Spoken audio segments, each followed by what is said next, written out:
Hi guys, welcome back to Ballroom Girl Talk. My name's Amanda and I'm back again with Sarah Nolan. But hold on, is it Sarah Nolan or Mrs. Tarasov?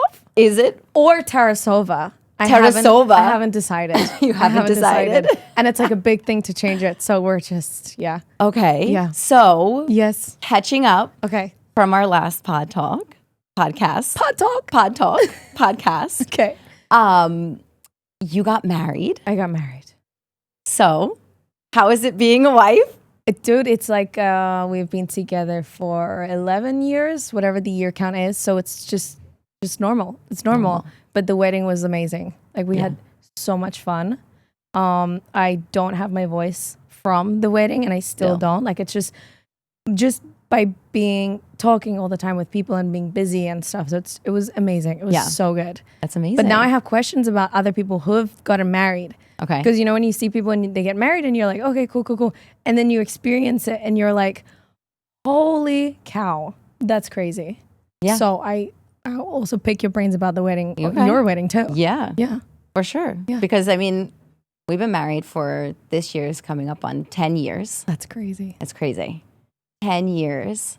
And yeah, it's been an adventure. Yeah. I mean, I think the first question everybody asks is, how is it now being a wife? Yeah. And you're kind of like, I mean, it's the same. It's the same. It's the same. It's the same. I mean, is it like I don't know, maybe the question is more for people that when they get married, it's such a major life change. But it's like, what's going to change about our lives? We're living, breathing, dancing, working, waking, sleeping with these guys 24/7. 24/7. Yeah. So nothing changed? I think the difference between us and like normal people is that we are literally 24/7. 24/7. With them. Yeah. And even from dancing together. Like let's say, okay, we were a very particular case, which we'll get into later. That we started dating our partners before we actually started dancing. Yeah, true. So, but in any other case, right? In normal life, people would date each other. Yeah. They would be living separate lives. Yes. And then when they get married, that's when they merge. Yeah. And then they start living together and then they start, maybe get into a house together. Yeah. And then things really shift. Yes. Because you're not used to being with that person 24/7. And it kind of almost represents that. Like when non-ballroom dancers get married, that the wedding and the marriage represents this massive life change. Yeah. And we're like, listen, we've been doing that already for a lot of years. Well, that's why when people ask, like, what is it? How is it? And you're like, well, it's the exact same because literally we've been for 10, 11 years already with this person doing 24 those things. Doing those things. Yeah, so you're kind of like, you've been a wife already for that long. Yeah. So we just, honestly, it was just a party. Like, just we a just had party. a beautiful, very expensive party. Very, very expensive So party. expensive. I know. Yes. Yeah. I got married again 10 years ago and it was extremely expensive. So I can only imagine 10 years later what it's like now. It's and crazy. then plus you were in Cabo. We were in Cabo. I mean, we thought that would reduce costs and it definitely did because when I was investigating the costs in Los Angeles to get married is just like unfathomable. Like I'm sure. It's not. I'm sure. Like New York. It's just, but also like LA has all this like, on the mountain range and in Malibu and then this and that on the hill, all this fancy stuff. And it's just so much. Yeah. It's terrifying that people are paying these costs. And even wedding dress shopping.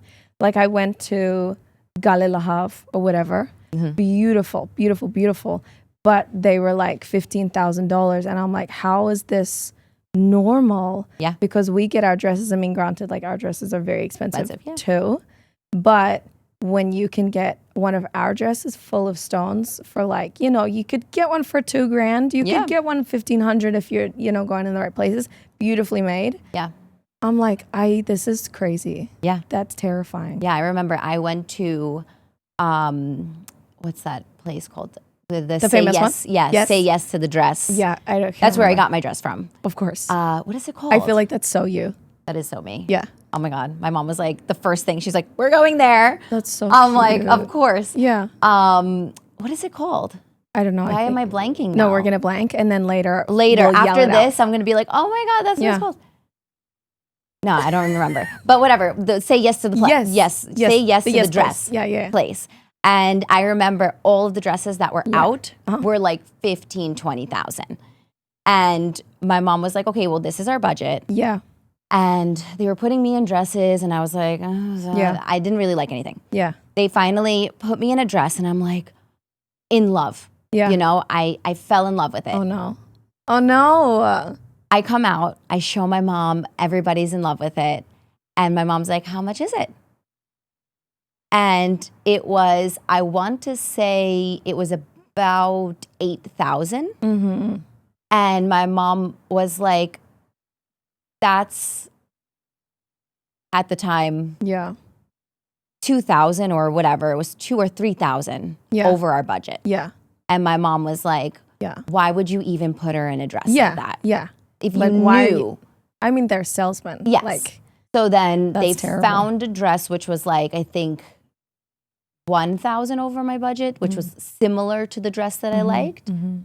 And then I ended up getting that dress, but it was, Crazy. yeah, But you had that euphoric experience of like, this is the one. Like, yes. aw. I did with that dress. That was like friggin' 8,000, whatever it was. Yeah. And I was like, this is the one, this is Yeah. the one. But I remember I was crying because I was crying in the dressing room. I have my family, Yeah. like they'll just tell you like it is. Yes. So then you have like 500 different opinions Yeah. from everybody. Oh my goodness. And then you'd come out and like my grandmother would be like, that's horrible. And then my mom would be like, oh, it's okay. And then I'd come out and I'd like something. I think it's okay. Yeah. And then my mom would be like, this is the worst dress ever. my and goodness. then, you know, and then, or even the opposite, like I hated it. And they're like, oh, I love Yeah, it. I they think love it it. looks so great. And I'm like, it's It's horrible. such a weird experience, though. is. I thought I wouldn't have that, like, seeing other people's reaction. I thought it'd be fine with it because, like, we put on dresses every weekend. Yeah. We like pretty every weekend and blah blah blah. So when I came out one of the times, I didn't take many people because I'm sensitive with that, and I really need to like feel comfortable first in myself before I show anyone. So it's kind of terrifying. So when I went out, and it was my mom and I think 2 other friends at this particular place. That was like the maximum amount of people I allowed to come with me. And I put something on and I was like, oh my God, like this is kind of cool. I'm kind of into this design and it's shaped like this. And she opens the curtain and their faces just dropped. I wanted to die. I was like, are you guys serious? And they're like, oh no, you like it? No, it's great. And I'm like, yeah, but you could see it in their face. oh my God, so clearly. I was like, damn. All right. You're like, that's not the dress. And we're leaving now. So we're leaving now. That's it. Yes. That's kind of, Yeah, and I went back to the room after trying on like 5 dresses and I was sobbing. it's overwhelming. It's so overwhelming. Yeah, it's yeah. so overwhelming. Yeah. And then everybody has their opinions. Yeah. And then I was also really like young. Yeah. I was 20 yes. trying on dresses. Yeah. And I'm a 20-year-old self, like, Yeah. and my mom planned my entire wedding because I honestly. was gonna ask. I thought she would have. My mom Yeah. planned. She's on it. Yeah. Yeah. We were still living in San Francisco and I get a call and she goes, so I'm booking the place right now. And I'm like, wow, okay, where is it? Like at the time, honestly, I would have been happy because we got married. Mm-hmm. We did this small little backyard wedding. A year later, we did Yeah. the actual big party. Yeah. Yeah. But I would have been so happy with that backyard wedding. Yeah. I honestly would have Yeah. been so happy with it. Yeah. But my mom was like, you're my only daughter. I want a big Oh, wedding. that's so nice for her. So I was like, you can just do it all. Yeah, Like, yeah. Go whatever. for it. Go for it. Yeah. Mm-hmm. I'm sitting here. I'm like, she's like, what colors do you want? I'm like, I don't my even God, care. that's I'm like, just crazy. do it all. Yeah. So yeah, we were literally leaving Mm-hmm. San Francisco and she's calling me like, I booked the place already. I was like, okay, I didn't even see it. I'm That's like, sure. insane. That's crazy. And it's where she got married. So she like went and That's so sweet. like they redid the whole place and it was actually it Wow. was really beautiful. It was beautiful. I remember It was the a really photos. beautiful Yeah. place. And she was like, I got married here, whatever, how many years ago. Oh, that was so for your mom too. It was like so that. for her. It was so for her. Yeah. But you know what? It's okay. Yeah, of course. I think a wedding is about them enjoying themselves. I know it's about us and getting married, but we had that in the backyard. And we were happy with that. Yeah. But wedding is really like when you're thinking about things, you're thinking about making everybody enjoy themselves at a big party. So also you have a big family. So that's like very different. I do. Yeah. And it was literally more than half of the people there were my entire family. Yeah, that makes and sense. then just a few friends. And then unfortunately, Andre's family couldn't come because the visas. Yeah. Yeah. We had similar. But ours was the other way around. We had a table. I would say there was 5 of my family members plus my sister's boyfriend plus a family friend. And then Nikolai's parents were there, but his brother and the wife just didn't get their paperwork. And it was, so there was one table of family and then like, I don't know how many other, 6 or 7 tables of friends. So it was such a different wedding. Like it was like, is a friends party enjoyable and also like giving our small families like this holiday that we never would always wanted to give to them. Yeah. Like we took them to Mexico. I put my family in an Airbnb. I had 4 stories with a roof. And then his family, we put in an all-inclusive so they can just pot around and eat the food. It was so special. It's nice. It was so nice. No, it's nice. And I think, is this your first time that both of your families got together? It was, like the unit. Oh my God. This is I know. my stress. Yeah. I'm not even kidding. Like your families are together. I was like, yes, they were. Guys, 1 second. Yes, they were all together. I think my mom had met Vera, like the moms had met, and then maybe one of the I'm not sure. Like it was kind of throughout the years that kind of met, but it was all of them together, which was also incredible, but also exhausting. Yeah, like I was exhausted. I had like a couple of things that we were gonna do for the wedding. Like I was gonna figure out like tambourines and like custom tambourines with a little stamp. I was like, I'll do it the week before. I'm not working much. Blah blah blah blah. I was driving around. Yeah. I had an 8-seater car. I swapped with my friend. I got an 8-seater car and I was driving all their butts around the whole of LA, showing them this is the Walk of Fame. This is that. This is here. Let me feed you. Yes, we will now go to. Wow. Yeah. Like I'm not going to have multiple children because that is exhausting. Wow. Just driving around. Just wanting to give my family the experience that they've never had. Yeah. And especially my younger brother and sister, they've never really been like properly out on this huge vacation, Okay. So it was them. And then Nikolai's parents don't really speak English. Yes. So they're in with the babysitting crew, babysitting them, and then we're blah, blah, blah. So by the time we got to Mexico, we were in Mexico for the week. By the time we got to Mexico, I was exhausted. Yeah. I was like, I don't know how I could go on. Like, everybody go to your rooms. Yes. We're having nap time. Yes. Well, I was like, I'm just going to have wine time. So I just processed my emotions with wine, which was fantastic. And margaritas, because that's what we needed. Yes. We needed a reset. We needed it. So we're like, margaritas. Nice. Yeah. So you had a fantastic time. It was great. It was exhausting, but it was so worth it. So worth it. Good. Yeah. All right. We asked, what do you guys want to hear from us? She asked. Oh, yeah. Oh, no, you did too. I actually didn't. You didn't? I've been busy. You've been busy. No, I had camp, dude. It's that's true. When you have a camp, you're like, yeah, I'm going to do these things. And then you don't. No. I know. So she asked. I did. Okay, I asked. And one of the, well, not one, but this was a repetitive question from multiple people. Okay, excited.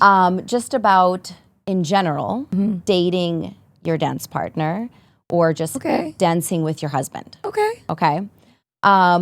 So let's dive into that a little bit. And the first question is how the dynamic changes once you start dancing together. Does marriage change the partnership dynamic? Wow. I mean... Okay.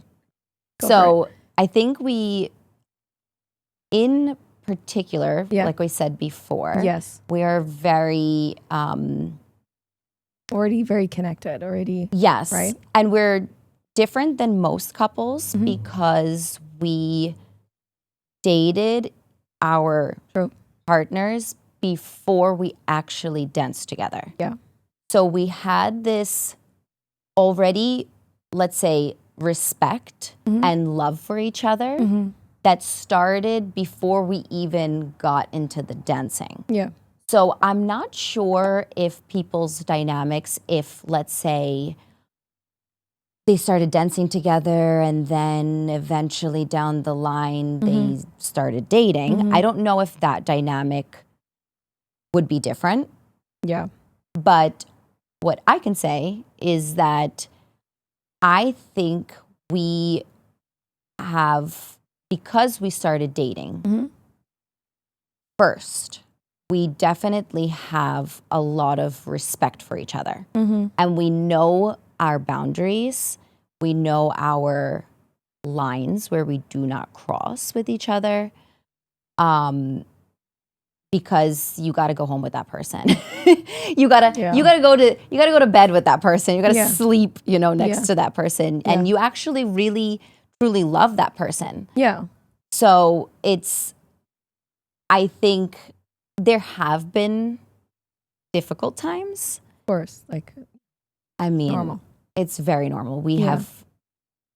I would say we have not fought as much as my last partnerships. That's crazy. Who was that? I don't know. Some guy named Nick. You know him? But yeah, we don't fight often. I think if you would ask people around who we practice around, very rarely you'll find us getting into it with each other. Yeah. But I would say that our partnership dynamic is just different because of the respect. That's nice. Yeah. What about you? We definitely, for many, many, many years, would never ever take anything home. Okay. I mean, in terms of practicing in the relationship and the dynamic, I don't know. It just molded through being in a relationship and how deeply we knew each other and connected with, random things that we did. And then when the dancing did happen, we were those same people. It was very seamless in a way, with that, how we would treat each other. And when things would get difficult or easy or not, it was the similar tone of argument. And argument is for us is normal. We're always navigating and we feel quite passionately about things. So we do butt heads, and Nick is quite he very much knows what he wants. Even if he's not sure about it, he will commit to it. Oh, yeah. You know what I mean? So learning and growing as people about how to navigate through that was beautiful, but I think it would have been the same whether we're in a relationship, just dancing, or both. But forever, we've just never taken it home. Once you finish practice, if you're in a bad mood or if it didn't go well, we do not take it home, because once you get home, that's your sanctuary with your safe person. It doesn't have to do with it shouldn't be really about dancing when we get home, because it's so much in our daily life. Yeah. I mean, it's a tricky thing to answer. Also, if the people that are asking are, in a dance partnership and thinking about dating their partner, it's chaotic and crazy, but it's beautiful also, you know? And I think what I like about ballroom dancing is it's almost like this, when you read about this Indian arranged marriages, there is, I've read or listened to some videos about it, how you grow this love for each other because you don't know each other from before. Yeah. And then you're just married quite quickly. I don't know all the details, but you're married quite quickly, and this bond that grows just because it's two people with each other constantly for a long time, that is super powerful and really special. And I think that in ballroom dancing, we do that same thing. Yeah. A lot of the couples will grow this love for each other and end up getting married later down the track, because how can you not love somebody? You're human. If you spend that much time with them, you just get them and you love them. So yeah, I think it's beautiful. Yeah. I think not bringing things home was a really good point. Yeah. Yeah, I don't think there has been maybe 1 or 2 times where I just couldn't get over myself. And I was like, Also okay. we're divorced now. Oh, how many times did you throw in that? No. I haven't used that one yet. I think 1 too many. No, you're so funny. Yeah, we divorce a lot because I divorce him. You're so funny. I give him, you know what I do? I give him the ring back. I take it off my finger and I give it back to him and I say, we're divorced. I'll tell you a really quick story. Yeah, this is what we really are trying to get at, the tea. Yeah. Tell us. There was a whole thing. I'm not going to get into it. It's a really long story. But anyway, we're traveling to Blackpool. Okay. It's our first time dancing the Rising Star professional. Got it. And I divorced him on the plane. I gave him the ring. No. And I said, I'm done. That's it. On the way to Blackpool. On the way to Blackpool. Yeah. And it was honestly something really stupid. But it felt really big at the moment. Of course. That's valid. And no, I'm dying. This is great. And yeah, so then we rent a car every time we go, and then we weren't talking with each other, and it was my birthday, and we go to a restaurant in the evening with some friends. Yes. And then finally, did you have your ring off? Ring off this entire time. And then we finally get back to the hotel. It's in the evening, and he takes the ring out and he goes back down on his knee and he's like, will you remarry me again? I was like, shut up and give me the ring. Whatever. Oh my goodness. Yeah. Wow. Yeah. I'm like I have that issue in arguments that I'm the kind of person that just that's it. Yeah. I go all in. Yes. And I'm like, we're divorced. That's it. Done. Boom. Wow. Bye. But you'll be like, bye. Bye. Uh-huh. And I don't want to walk away from me. I don't want to talk. I don't want to. Yeah. That's how I am. I have that same. If we're done, we're done. We're done. I will very easily walk away. But I don't necessarily use this argument tactic with my other half because I'm not sure how that would go down. You'd be like, okay. I don't know. He's very clever. Clever, yeah. And I don't think I don't want to go down that route because I don't think I can do that and then come back to it. If he would repropose, I'd be like, no, we are done. I'm moving back to New Zealand. No.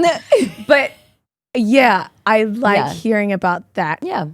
What would you call it? Argument style? Argument style. It's very enjoyable to hear. I'm just right away. That's it. Done. That's fantastic. Here's the ring. We're done. Yeah. I'm like, actually, give me the ring back. That's fantastic. That's so nice that you can then come back around. How long has one of your arguments been like that? No. When you've held out? Oh, no, not long. Oh, we're not. Nice. Yeah, no. You don't hold on to it for long. That's. No. I mean, that's healthy. That's probably good. No, I'm very easy to. I'm like, okay, fine. He gives me the ring back. I'm like, okay. At the end of the day, we maybe one time went to bed mad at each other, but that was it. Aww. That was it. It's nice. We never. Yeah. We are if we argue, it's for a few hours and then it's back to normal. Yeah. Yeah. We are actually pretty normal, lucky in that way that it never goes out long. Good. What about you? I don't know. I think I hold things. You hold things? Mm-hmm. Even if I say that I'm over it just to ease the situation, I just hold on to it. I'm stubborn. Uh-huh. It's obviously not helpful.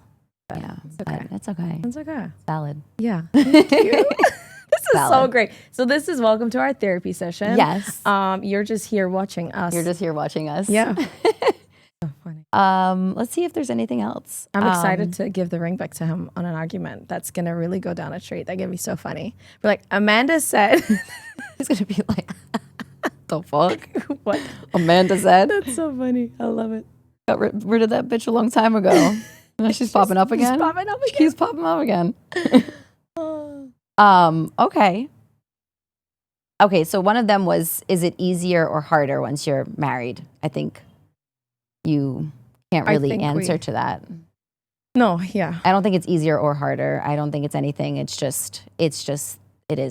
It is what it is. Just exists. It just exists. And the more time, it's more about time. The more time you spend together. More time you spend together. the more you figure it out. And if you are open to figuring it out, if you're open to making your relationship, your dancing, everything better, then everything will align and you'll figure it out. Yeah.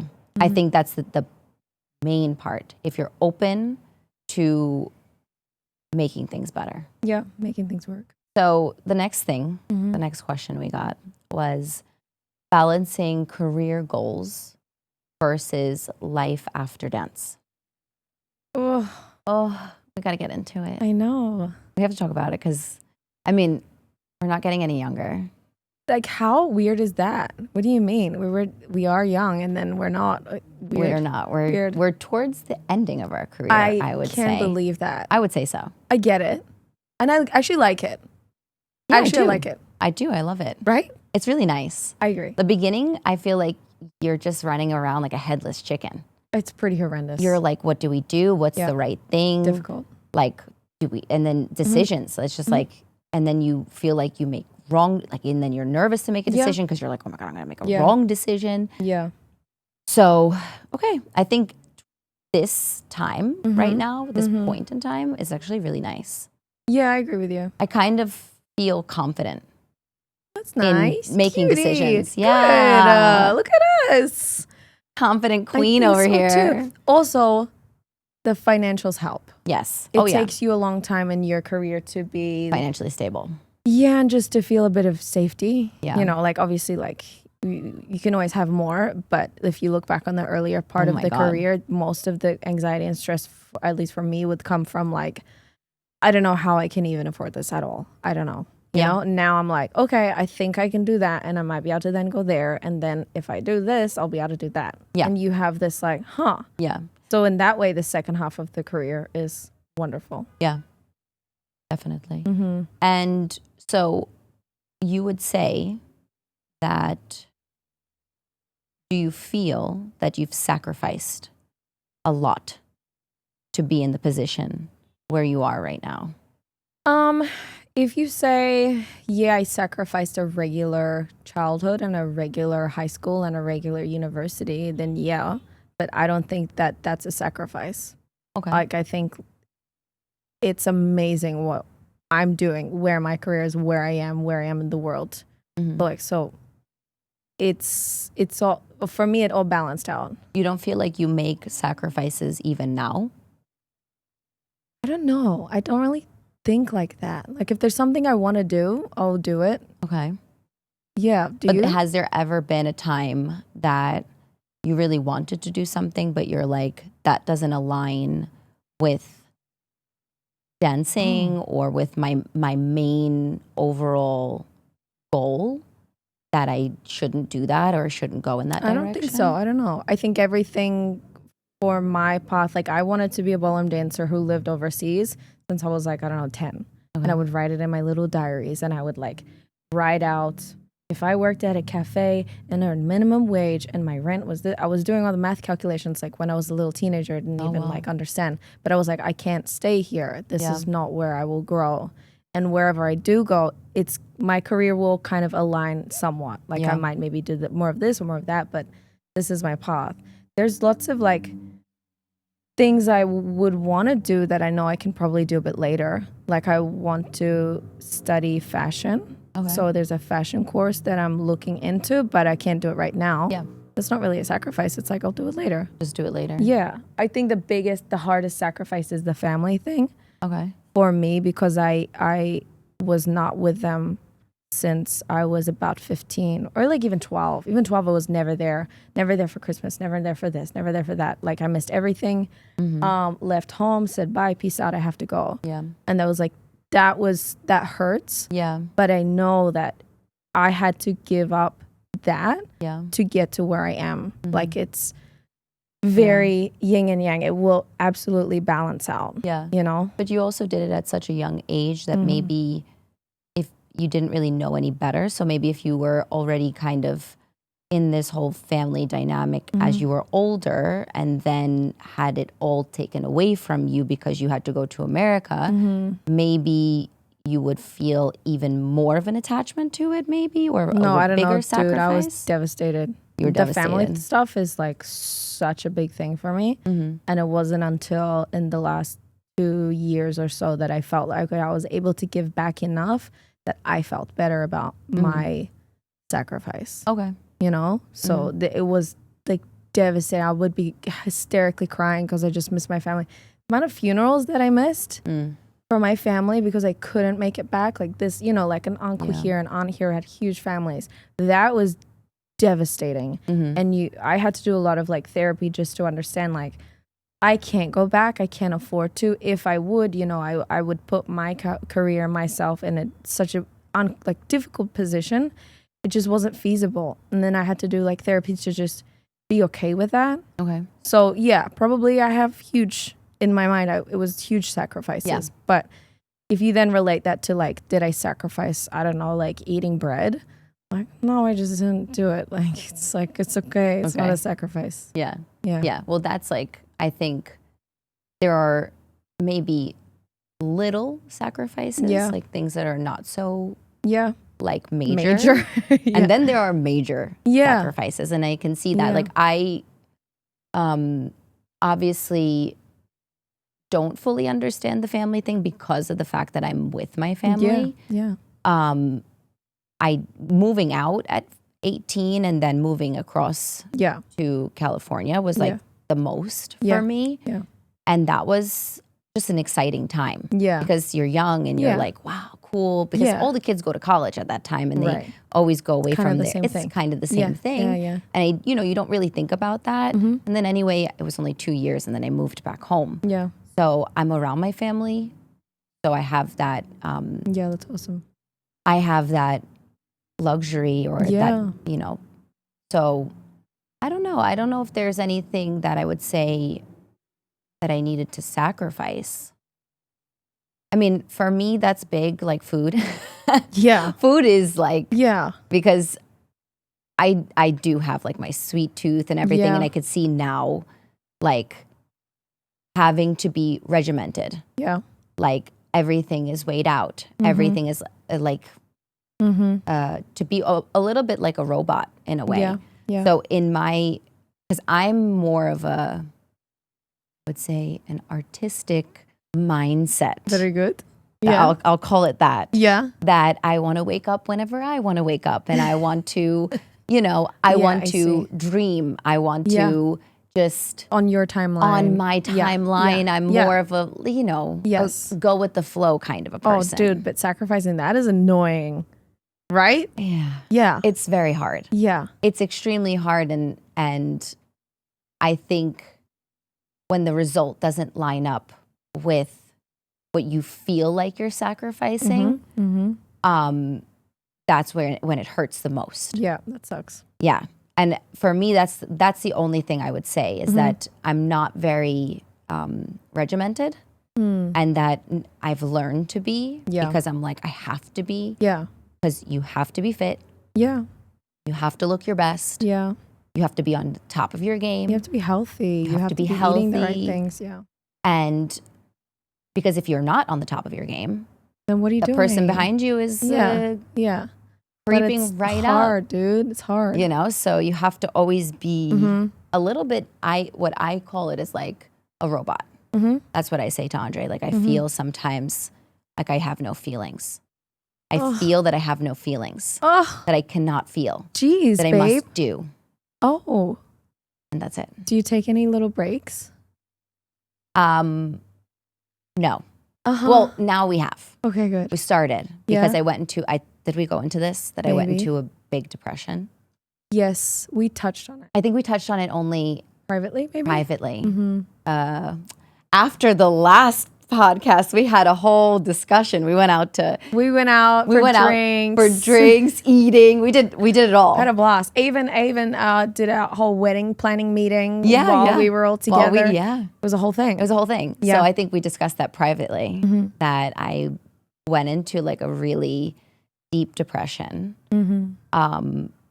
I was really in a bad place after nationals last year. And then it was like nationals, and then every weekend after that was it was like a comp in Italy, international.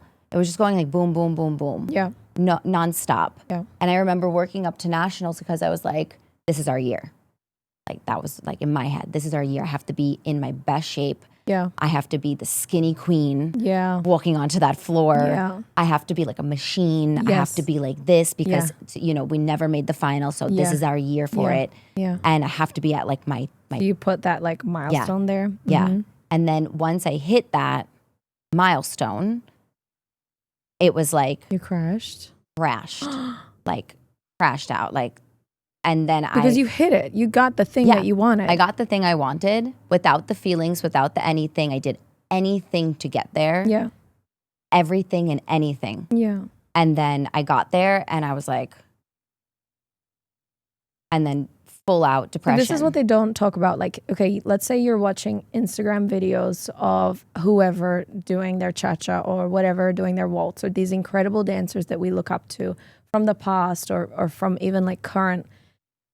There's no dialogue about the mentality, about the crash, about putting yourself on this, literally what your experience that you just experienced. Like that. I had the same, but very early on in my career. Mm-hmm. I had it when we won. We got second in the Blackpool Rising Star when we were amateur. Yeah. And this was a surprise, and it was a shock. You know, it wasn't like we hadn't been getting those high results ever. So it was like a surprise, kind of, in a way. Yeah. And, you know, we get the award, whatever it was. We line up, they take the photo, we leave. So exciting, so exciting. And I'm walking back to the B&B, you know, on these little tiny streets. And I'm walking back. And I'm the same person I was before I got this result. Yeah. 2 hours ago. I'm the same. I'm in the same body. Yeah. I'm no more special. I'm not, you know, you think you're going to maybe. You think you're going to have this like euphoric experience. Because you've been aiming for something that is, I don't know how to quite explain. But you wake up the next day and you're still and you're still same. you. You're still you. And nothing changed. And nothing changed. You still have to pay your bills. Yeah. You're still looking at your bank account like, oh. I just felt ordinary. Yeah.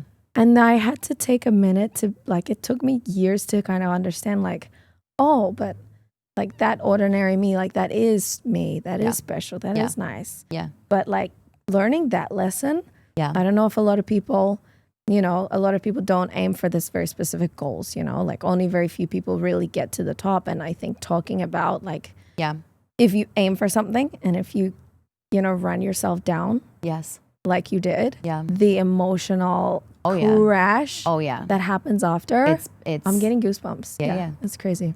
I think it's mental health. Yep. Which is, I think we are maybe, I mean, I would say for myself that I'm extremely competitive. I have a goal and I will do it. Like I will put it on. I will, whatever I need to do for it, I will go and do it. And then I don't think about afterwards. I'm just thinking about that one goal. Yeah.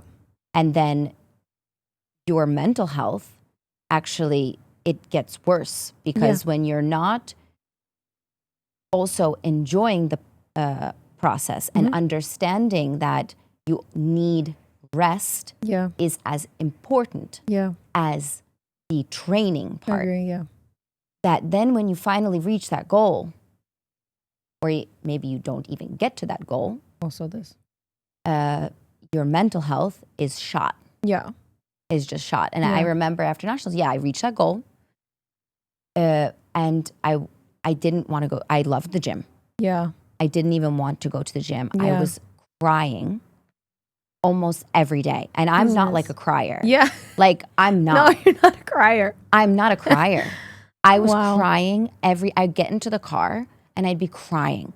I'd just be like crying. And I don't know why. Yeah. And I'm just sitting there and I'm like, then I started saying some really not nice things about myself. Oh my God. Yeah, I was spiraling. Damn. And then I was retiring. I said Ohio was my last comp. Yeah. And then I even told my parents, because like usually I won't, once I make a decision, I let it sit for a little bit. Yeah. But then I like legit told my parents because I was like, okay, I think it's true. I think I'm done. And then Eugene talked to me. The savior. Then we got into a lesson. Yeah. And because I think I was crying in the back room and Masha was trying to talk me out of it. But she talked me into like doing another comp, do Ohio. Yeah. And then we went into the lesson with Eugene and he's like, okay, let's make a goal. Yeah. Make a timeline for yourself. This is when you're going to retire. Yeah. Are you really going to retire in Ohio? He's like, so if you do really good in Ohio and you do da-da-da-da, are you really going to retire? And what was your original plan to retire? And I was like, okay, get over myself. Okay, yeah. Take my ego and throw it away. Yeah. And then I thought about it. But the validity of like, you were crashing out and spiraling. Yeah. Like that doesn't take that away. Yeah. You know what I mean? Yeah. Like you were in such a deep, dark place. Yes. Ugh. The only thing why I said that's because that wasn't ego. You know what I mean? Like you're like this, but you being depressed and down and deep and dark, that's not ego. No, I think it's, Was it also, then maybe ego came from another side and was like, okay, well, that's it, kind of in a way? Maybe. I don't know. Yeah. I don't know what it is. I don't go to therapy. Yeah. You didn't after that? I don't go to therapy. I've never been to therapy before. Okay. So whenever I've had feelings and emotions, I just kind of process them on my own. Yeah. And I kind of do research or, like I watch, I don't know. Yeah, of course. Podcasts. Yeah. I do like YouTube research on things. Yeah. And I do that for myself. And then I realized why I was depressed. Like so I had like my little emotions, right? So the first one was that I got into depression. Yeah. I'm upset. I'm in this. It's spiraling down. I'm crying, whatever. And then, of course, Andres, I have to say, he's the best person, husband, whatever. Yeah. He's the one that like gets me out of things, you know. And he's trying to talk to me and whatever. And then, I'm thinking, I need to pull myself together. That's my next thought. Okay, I need to pull myself together. Okay. Maybe that's what I mean. Not ego, but like pull myself together. Yeah. Take my shit and go like this. Yeah, for a second. And then listen, hear things out. And then I do my own research and think about it, and then I'm like, okay, well, it makes sense. I wake up extremely early every morning. What time are you waking up? We're usually out of the house by 7:00. Oh. So we have to be out of the house by 7. Oh my Lord. And then we don't get to bed until sometimes 11 or 12. No, that's crazy. And then leading up to that nationals, I did not have any rest. I didn't have any time to myself. I was just a machine. So now I'm a kind of person that I need that time to myself. Yeah. I kept saying to him, it's also my fault because he wakes me up. I don't wake myself up. He's my alarm. I don't set alarms.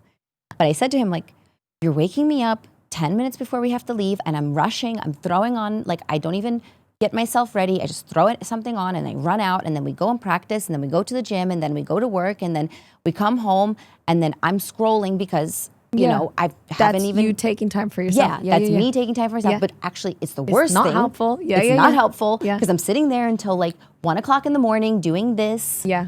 And then then this is why I'm in the depression because I'm not taking the time for myself. Yeah. I'm scrolling, doom scrolling, going through in a rabbit hole every night. Yeah. And so then that was me processing it. Yeah, and realizing. And understanding what I need to do. So then, why I got myself into depression. So, that's the why. How do I get myself out? How do I get myself to be better? Yeah. And then I started reading some like whatever. I have this girl that I love to listen to on Yeah. YouTube. And she talks about just doing it through femininity. Is that the word? Yeah. Femininity? Yeah. Femininity? Femininity. Femininity. Yeah. Femininity. Oh, So being just in your feminine era. I love this. So like making sure that you give yourself once a week, a morning that's like a slow morning. Yeah. Where you wake up, you sip on your coffee, you do your hair, you do your makeup, you just take your time. Yeah. You watch something and you just da-da-da-da. Yeah. So I have one morning that I do that. Yeah. And it started off with just that. And then, okay, journaling. I haven't journaled. I used to. Yeah. When I lived in San Francisco, I used to journal. Yeah. Okay, got myself a journal. Start doing, I have this one journal, what it prompts me of things that I'm grateful for. Then I start journaling about things that I'm grateful for. And even like on my worst days, finding something that I'm grateful for. Yeah. So, like little things like this. And then I started doing my research and finding like how to get yourself out of that. The rut. Yeah. And yeah, it's been Good job, babe. working. Yeah. Yeah. When did you feel like you were through it? Probably in December. So it took me a little bit of time. Yeah. Still after Ohio, I felt good because I feel like we danced well. Yeah. We had a good time. We danced the show. We won the show. We were we just had a great time putting the show together and whatever. But I think not until December was when I started making like a real routine for myself. I started feeling good. I started dressing good. I started doing my hair and makeup every day. I started just being a woman. Yeah. Wow, That's what I really like because I used to do it in San Francisco. Yeah. I used to wake up every morning. Yeah, you had your full glam on every day. Full glam on every day. Yeah. And I always felt It was good. amazing. Yeah. And I always did it. And then I journaled and I did everything. Like I did that stuff. But then just life. Life, of course. Yeah. Yeah. Do you read? You were reading for a bit, right? Yeah. I go on and off with reading. Yeah. I go, right now I'm off. I was on, but I was reading like smut. Wait, can you send me recommendations? Send you all. I literally have a huge, like this bookcase with completely all books. Oh, yeah. I thought you were gonna say all naughty books. Yes, all smut. Completely. I have a smut, and I've read them all. There's a few that I haven't read. Okay, I just I'm gonna need your recommendations because I think I've been wanting to read for a long time. I've been wanting to take the time for myself. I've been doom scrolling era since processing from the wedding. Yeah, I'm doing what you were doing. Yeah. Reading is good. You shouldn't be on your phone. Yes, in the evening. That's what I try to do. It's very difficult. Does it work? Yes. What I try to do is after I get home, I jumped in the shower. When I'm in the shower, it's very weird. I know it's weird. I watch a TV. I watch a TV show in the shower. I put my phone up and I watch. I do that sometimes. Oh, okay. Yeah, I do it all the time. Yeah. That's like my norm. And then after I get out of the shower, that phone has to go down. Oh, that phone has to go on the charger. Yeah. It's usually dead anyway. Yeah. On the charger, and then I sit on my bed. I write out with what I'm grateful for in my little journal. So cute. And then I have this new book that I'm reading right now. It's just like, it's not a book. It's more of like, it says, I'm in my calm era. Oh. And it like, each day you're supposed to read like something to help you be more calm in life. Wow. Yeah. Who are you? I don't it's even beautiful. know. I don't even know who I am anymore. I should just figuring it myself. out. We're morphing. Yes. I should just rename myself because I'm just a brand new person. I love it. I know. I'm trying to be more calm. I'm trying to be more grateful. I'm trying to find that. Nice. That's amazing. Yeah. So I wanted to get into something that recently happened in a lesson with a teacher. And I just wanted to see your take on it and how you would feel if somebody would say this to you. I'm seated. So It's after UK. Yeah. I was told by this teacher in the lesson that another person who was sitting and watching us dance the Rising Star said about us that we are, as a couple, so American. This comment, bro. That we are too American. And so that's just how the teacher left it off. Yeah. That we're... That's that. Yeah. That you're too American. So, you know, while I was in the lesson... Did you pull out your passport? You're probably the only one that has an American passport on that damn floor. So I was like... I'm going to let you finish. Go. So after the lesson, I was like, you know what? Let me reflect about that comment. With my journal and reflect. With my journal. And at first, I understood that it was supposed to be a negative thing in there. Right. He was trying to kind of... say it in a negative way. Yeah. But I'm honestly, like when I'm rethinking about it, I'm like, yes, I am American and I'm so proud of it. I'm honestly so proud of it. Yeah. Because if we look back at the history. Hold on. There's an ice cream truck. There is an ice cream truck outside. It's like, if this isn't America, I don't know what is. It's going to sit out there like for... It is. For like 10 minutes. It is. Do you remember in New York, what did we have? Someone being arrested outside. Oh, yeah. So this is LA apparently. This is LA. You think they can hear it, right? I don't think so. I think these mics are like good. I'm sorry, I just hit you on a roll. No, it's good. Is it okay? Yeah, it's fine. I can go back on a roll. Go back on a roll, babe. You go. I messed it up. She said rewind. Okay. So I took it as a compliment. Yes. Because afterwards. Why? Because Andre and I were driving in the car literally a few days ago. Yeah. And I was like, I'm going to talk about this on my podcast. And he's like, don't talk about it. Don't bring it up. Don't do it. But I'm like, I want to talk about it because recently I've been getting into taking a lot of lessons with people. And not a lot of people, but just with people, right? Yeah. And a lot of the times I'm hearing that how Americans have shaped their dancing. So like I'm hearing Bob Medeiros. Okay, yeah. Like, you know, all of these. Yes. They pull names from the past, like Americans, especially also the rhythm ones as well. Yes. Right? And a few different styles, how they've shaped international You're style. So right. And like not Benji, Buddy Swimmer. Yes. Yep.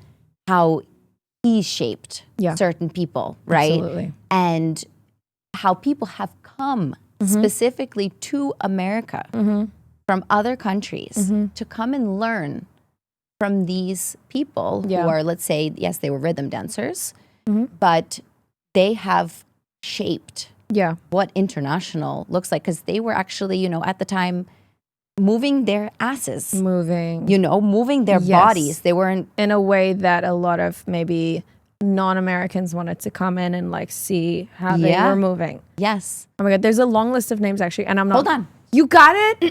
Oh my God, she did her homework. I love I was sitting in the car and I was like... listing them off. Yeah. I was trying to remember... like who was saying it. Yeah, because people have been inspired by this one, have been inspired by that one. Yeah. Go. So these were the names that were said in our lessons. Ron Montez. Yes. Bob Medeiros. Sam Sedano. Buddy. I can't say their last name. You're gonna make fun of me. Schwimmer. Yeah, I just said swimmer before also, so please bleep me out. Schwimmer. Buddy. And Tony Meredith. Yes. These were the names. Yeah. Literally within this year, I've been hearing from people. Yeah. And then I'm also thinking, here we go. Then I'm thinking, okay, that's too American. Like, you know what? Honestly, if you look at our nationals, we are probably What is she gonna say? One of the strongest countries with dancers. From the first round, Yeah. from a quarterfinal, everybody is amazing. Great dancers. Yeah. I mean, first of all, we have a lot of dancers. And not only that, but They're very strong dancers. Yeah. strong dancers. Yeah. So thank you. Oh, Thank you for calling me too American, because we are really strong here. We're great dancers.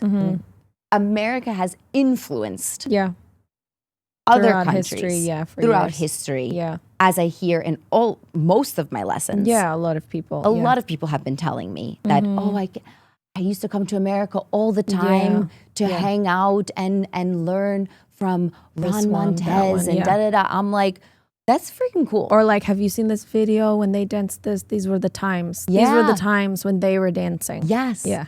And I was like, you know what? You meant it in not a nice way, but I'm going to turn it around. That's so good. And be like, thank you. Yeah. I'm really happy that I danced too American. Wow. What does that mean for you when the comment or what does that mean, American? Like, what do you think? I think they were trying to say that it's cheap. Ooh. Huh. Wham, bam, thank you, ma'am. Yes. Like, I think that's a really bad saying. Yeah, that's a really bad saying. Okay. It's Bleeping inappropriate. that out. No, Okay. it's fine. I don't care. Is it? Yeah. I say it in my lessons a lot. Yeah, I found out what it means. Oh, no. Yeah. Okay. I'll show you after, but Yeah. I think that's the saying that's a little inappropriate, but whatever. I think that's Anyway. what they're trying to say, is that it's very just performative. Performative, I understand. And showy. Showy. But it's difficult because I'm sorry, what are we doing? Performing. What? In front of An people. audience. I'm sorry, you don't want me to, look into the audience and then I have to ignore the audience. No, don't ignore the audience, but only be a certain amount towards the audience. If you're too much to the audience, it's inappropriate. Well, what do you mean? What's appropriate? Appropriate to the other people on the floor? Okay, aren't we all meant to be different? Yeah. Aren't this one good at that and this one good at that? And then I get my own variety of comments, and I've heard of this one of American, but I always challenge people to say more, because there's so much more depth to something that's like trying to insult by like labeling a country. Like, what is that? Why are you saying you're so, but I don't want to like say around it. Like, you are so New Zealand. Like, okay, yes, that's where I'm from. That's where I'm from. Yeah, it's pretty green there. It's pretty green there. It's like there's, so if you want to insult me by saying Nature, like, beauty. Thank you. right, but There you like, go. You could look at it in a really nice light too. but it's like, let's be more specific. If something's irritating you and bothering you, and you see, are you generalizing because all the people that are from that place dance like that? So then, But I really don't think so. I truly, I look at our couples, like in America, like just taking even the semifinal. Yeah. We are all very different.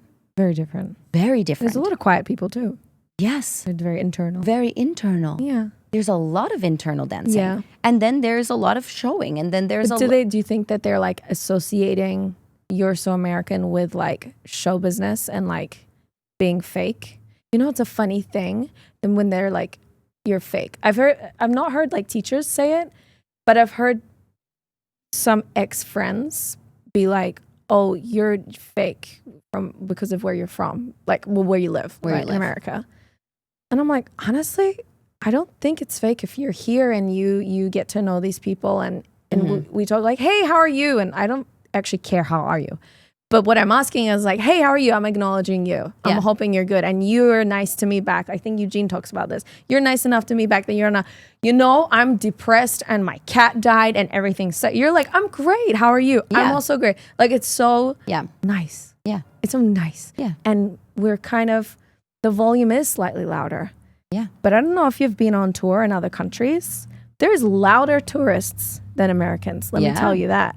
Yeah. Quite irritating, actually. Yeah, there are. So I just think it's a misfired even statement. I don't know. Yeah, I don't know where it was heading. Yeah, in which angle. angle. Yeah. I definitely should have.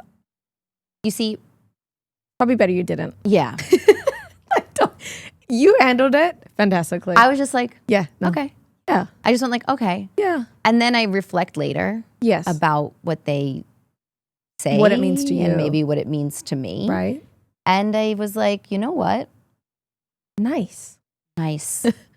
Yes. I am so American and I'm friggin' proud of it because I'm probably the only one. Yes. On that floor. You're quite rare. That's actually American. Yeah. That actually was just so special. It's so I'm cool. like, thank you. Yes. Thank you very much. Yes. But yeah, that was something recently that happened and I feel like I wanted to talk about it and address it because I think people are afraid to talk. I think especially like this, right? This is This is new.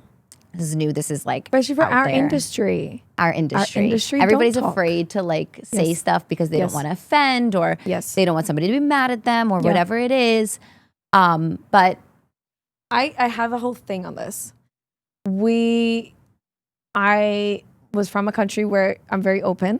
It's very chill vibes. It's very open. But we have this whole like, it's called tall poppy syndrome in New Zealand and Australia. Called what? Tall poppy, you know, like a flower, a poppy. Oh, poppy. Tall poppy syndrome. Okay. I don't know the logic behind it because I did not look it up, obviously. But it's something to do with like when a taller flower, taller poppy is growing up higher above the others. Yes. Like it sticks out. And I don't know what happens after that. That's the extent of what I know about the saying. But essentially, people in Australia and New Zealand are a little more like, calm down. Like, and if you're like, oh my God, I just got first place. I feel so, they're like, okay, yeah, cool, calm down.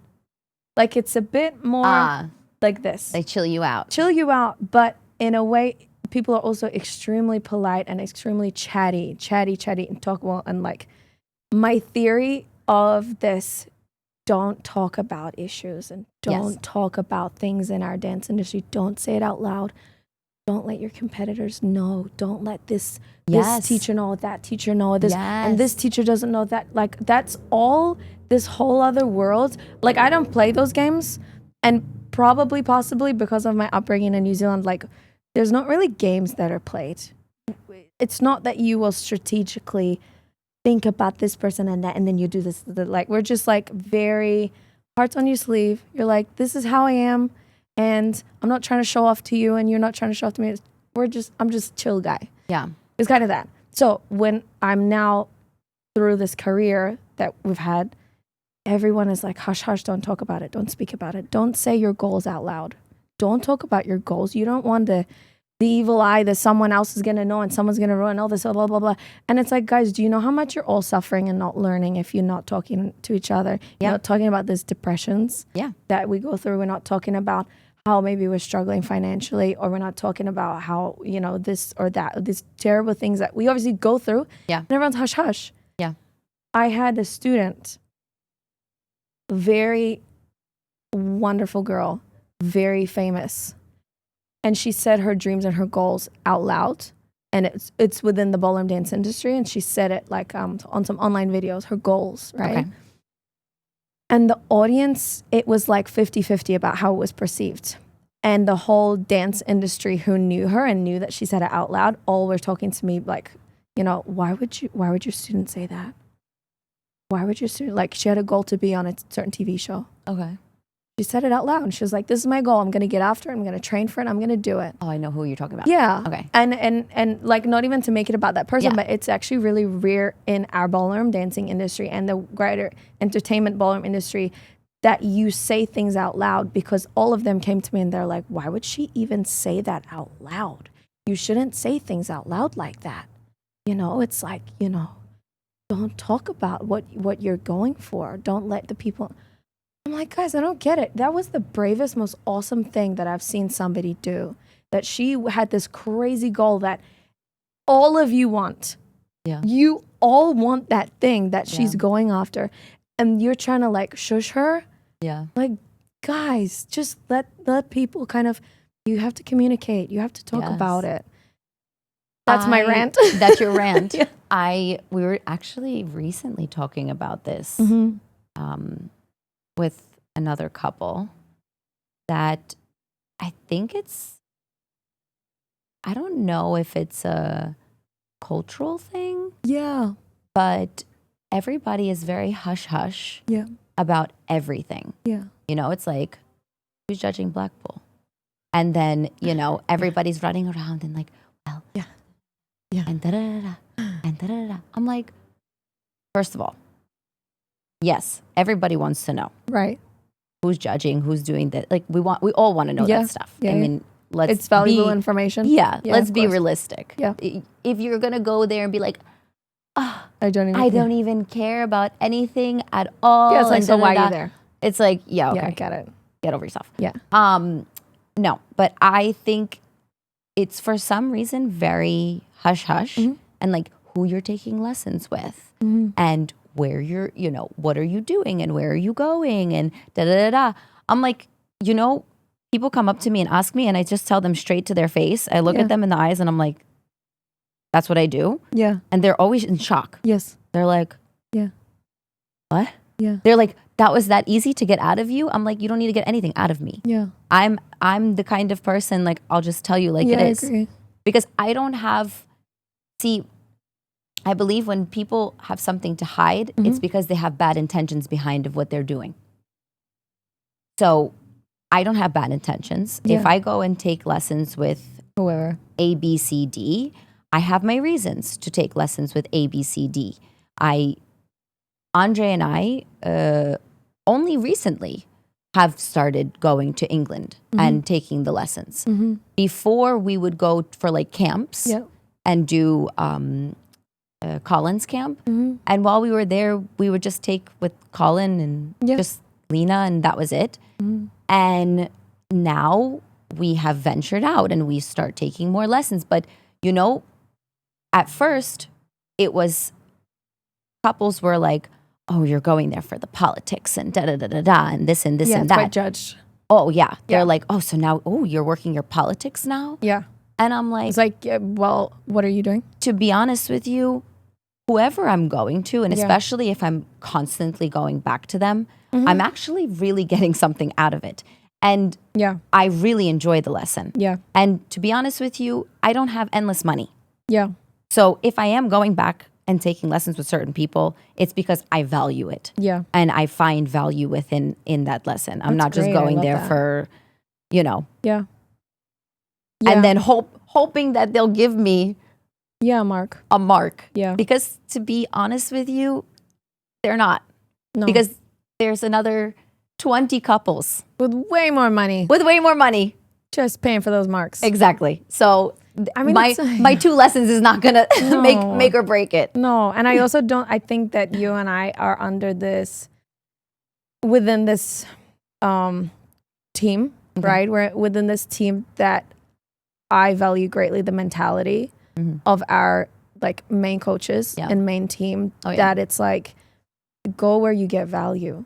Go where dancing is a priority. Yeah. Like, man, dancing, having that as a priority and having that as a thing that drives all our career decisions is really life-changing, because you can see the couples who don't have that as a priority or are around the people with the toxic mind that are older generation that are telling them, you know, feeding just silly things. And then you're like, oh, you're really tired and exhausted. Yeah, I've been doing, you know, this and that. And it's like, oh, that sounds dreadful. Yeah. A lot of the times we start taking lessons with people because of the fact that they're judging. I think that's okay. I think that's normal. Yeah. That you're curious. For sure, curious. They're judging, whatever. Yep. Either there's a camp sometimes before or after that competition. And you know what? I'm curious. Yeah. So a few times, I mean, like, for example, the first time we ever had a lesson, if I'm not mistaken, with Nicola, was in Italy. Okay. There was a competition, and then they do what I like about Italy is that they do the comp and then only after the camp. I like that. Oh, wow. Yeah. Huh. I kind of like it. That's great. I like it because it's not about taking with everybody on the panel. And also you can take your lessons and whatever you just messed up from the comp, you can go figure it out. Figure it out. Nice. Yeah. Okay. So that was the first time we ever took with her. And it was just a curiosity thing because we never took before. And we went in, we were like, okay, she judged the comp, whatever. Boom, we took the lesson. And we loved it. Yeah. We were like, oh, wow, this is great. Yeah. And then now, like, it's a part of our, I would say, I would consider her somewhat a part of our team, a part of our journey.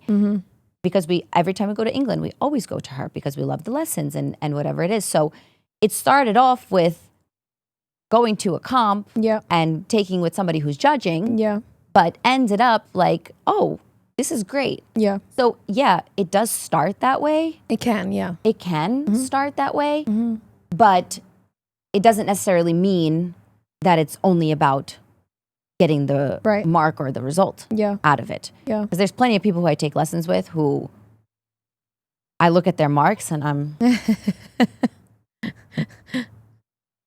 okay. I get it. But I love you and I love your lessons and they find your information's valid. Information is valid. Yeah, it's a one-way street. So it doesn't match on the other end. I mean, listen, I also know of certain situations when the couples are doing this kind of politically motivated journey, but they're very much open about it and they're very much okay. And they're like, this is kind of like, we can't lie, the politics plays a major role in our industry.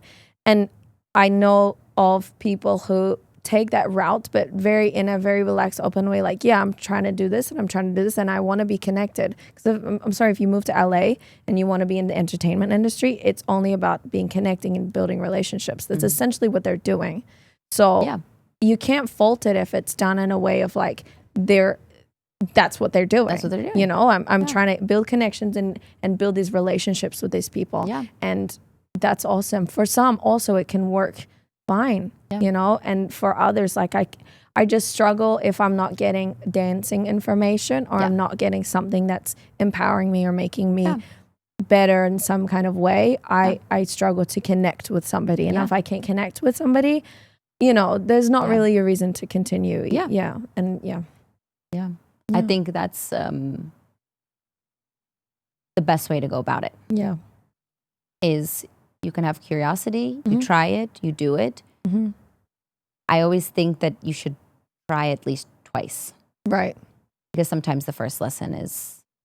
Everyone's nervous sometimes. Yeah, everybody in that situation is nervous. Yeah. And then you try it again, and if it really doesn't connect with you, to be honest with you, your lesson is not going to do much result-wise. It's not going to give you that next...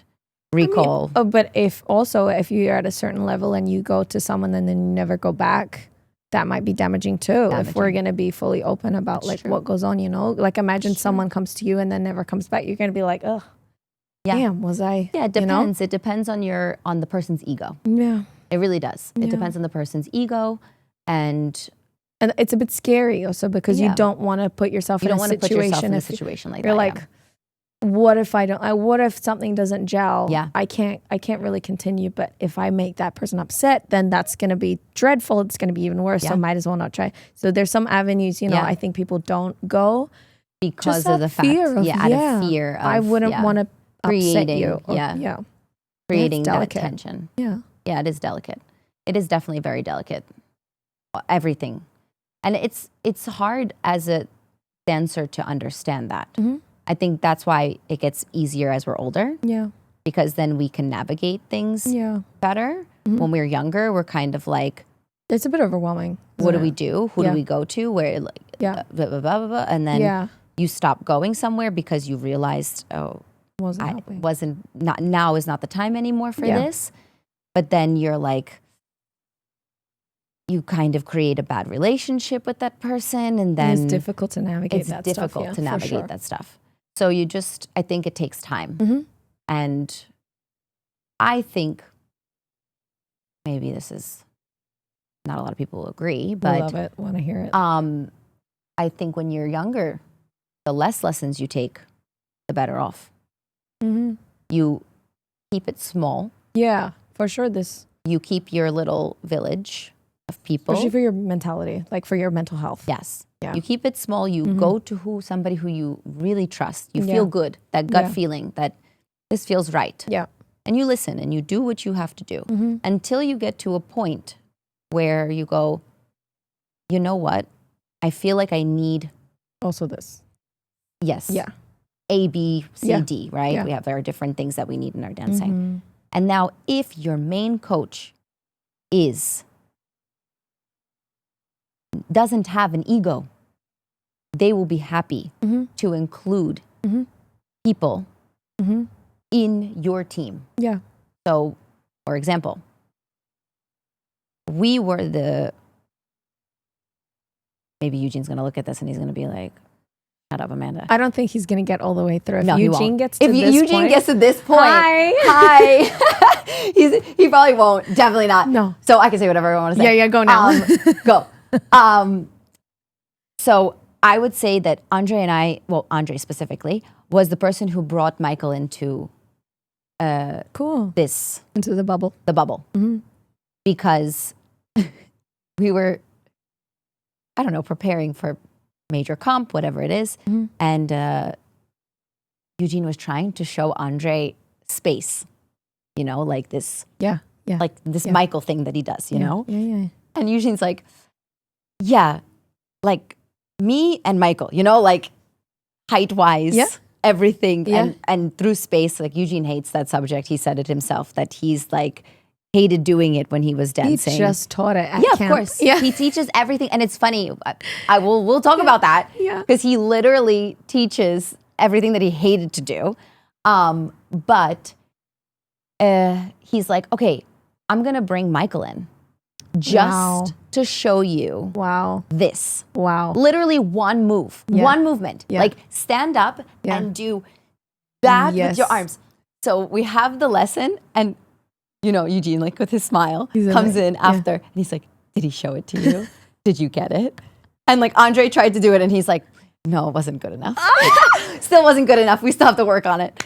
I love that. But I love that Eugene knew what was needed. Oh yeah. For his people, and then is like, okay, let me outsource something that I know like someone can do even better. Let's like add it to the pot. That's great. Yeah. I just really love that we have him, that we come to him and we're like, we had a lesson with Franco. Yeah. Oh my God. Yeah. Amazing. Yeah. I mean, that man is just on another level. Phenomenal. And he's like, great. He's added, like, bring him on. We love it. And you have to find somebody who wants the best for you and not for themselves as a main teacher, as the main coach. Yeah. They want the best for you, not for themselves. That's very difficult to find. Yeah. And for sure. I think I'm very lucky to have that right now. We're so nice. We're so grateful. See? If he even gets here, it's gonna be amazing. I'm just gonna cut it out and make it an Instagram reel of us being like, "Thank you, Eugene." No, he has to get past all of our yapping. Yeah, I know. Make him work. Make him work for that compliment. Yeah, I think me also when I first connected with him, I don't know how I was trying to move to America, and then I first tried with Jason in New York. Yes, I had this tryout, and I connected with Eugene. You did, yes, and then I realized when I walked into the studio that me and my previous partner, who had been with for like 7 years, my New Zealand partner, we had been copying Eugene's videos. And I had half of Eugene. Oh, I did the step with the feet flapping and the cha-cha. I did that was my whole junior cha-cha routine. And I did the drop and I had like half of his choreography, but I didn't put 2 and 2 together. Got it. Walking to the studio and I was like, damn. I was like, this was meant to be. Yeah. This was meant to be. He was meant to be in this whole studio and this team of like good people. That was meant to be in my career path. Yeah. Like, how lucky are we? Because I don't think many couples have a freedom and have a support system and have their teacher that's wanting to, give the life lessons that Eugene kind of like passes down to us. Oh my God, we're being so cute right now. We are. But freedom, that's like the main big word is freedom. Yeah. Because, I hear stories from friends that I'm like, my jaw just like drops on the ground and I'm like, Like you're afraid to do like A, B, C, D because you're afraid your teacher is going to or your teacher said cancel X, you. Y, Z. Yeah. Yeah. Your teacher said what to you? What? What? Yeah. I mean, also, on the other hand of it, I'm sure Eugene has had experiences with students, you know, like, I mean, we're clearly great students. We're amazing because we value the freedom and we're not stupid with it. Yeah. Like we all have this, we're guided by dancing first as a priority. I feel like, speaking for myself. But I'm sure there's been experiences where he's had students, just as there are other teachers that are not okay. I'm sure there's been students that have been not okay, and kind of that's also been difficult for him. Like I think there was students that like he recommended like maybe you could try this, and then they bounced. Oh yeah. So 100%. Yeah. I'm sure. Yeah. I'm sure. But yeah, freedom is in like for him as a coach, it's a good thing, but it's also a really bad thing. Can be. Because especially like with people who don't respect that freedom, they'll just be, they haven't been brought up with the right mentality, goals. Yeah, I can see that.